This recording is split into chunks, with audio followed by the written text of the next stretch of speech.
luchas internas y los primeros gobiernos federalistas y centralistas. Tras la consumación de la independencia, los mexicanos enfrentaron dos desafíos políticos: fundar un sistema de gobierno propio y hacer leyes para el nuevo país. Como recordarás, la independencia fue posible gracias a un acuerdo entre distintos grupos sociales y políticos.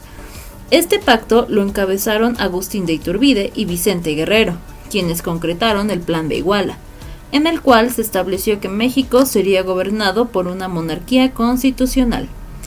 Esto significaba que debía haber un rey, pero este no gobernaría según sus deseos, sino con base en una constitución. También planteó la división de poderes, en la que existiría un Congreso o Cámara de Diputados, encargado de elaborar las leyes y supervisar al gobierno, y la formación de tribunales para impartir justicia. La idea de que el país tuviera un gobierno monárquico fue compartida por una parte de los mexicanos.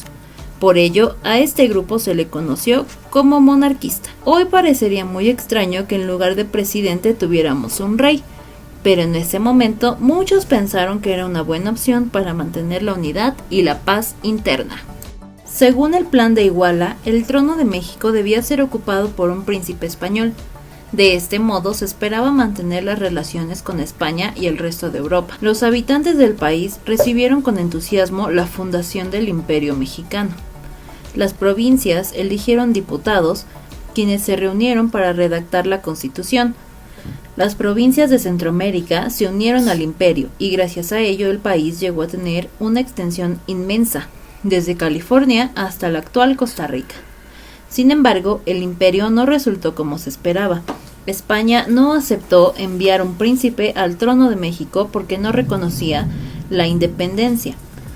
Ante esta situación, el Congreso nombró emperador a Iturbide, pero tal hecho causó problemas, pues si bien muchas personas lo admiraban como líder político y militar, muy pocos aceptaron que se convirtiera en monarca. Iturbide entró en conflicto con el Congreso y mandó encarcelar a varios diputados. Antiguos insurgentes como Vicente Guerrero y Nicolás Bravo se levantaron en armas. También una parte del ejército mexicano y las autoridades de varias provincias se declararon en contra del emperador. Finalmente, en marzo de 1823, Iturbide renunció a su cargo y abandonó el país. Después del fracaso del imperio, se acordó establecer una república. No obstante, hubo varios desacuerdos sobre qué tipo de república debía ser: federalista o centralista. En el cuadro comparativo de la página 24 se exponen algunas características de cada sistema de gobierno y los años que estuvieron vigentes. Finalmente, el Congreso decidió modificar el sistema de gobierno y convirtió a México en una república federal. Este cambio quedó establecido en la Constitución de 1824, primera Carta Magna de nuestro país. Con el nuevo sistema, las provincias se convirtieron en estados.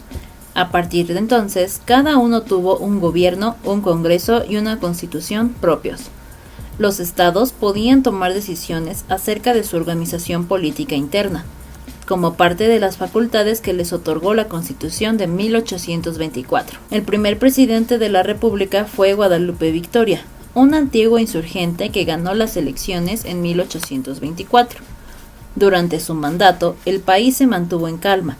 Eso permitió al gobierno impulsar la educación y obtener préstamos del extranjero para mejorar la economía. En 1829, Vicente Guerrero sucedió en la presidencia a Guadalupe Victoria y tuvo que combatir a sus opositores para poder gobernar. Como mandatario, Guerrero enfrentó con éxito un intento de reconquista española en 1829. Otras acciones de su gobierno fueron hacer efectiva la abolición de la esclavitud y expulsar a muchos españoles que vivían en el país. Esta última disposición agravó la división entre los dirigentes políticos.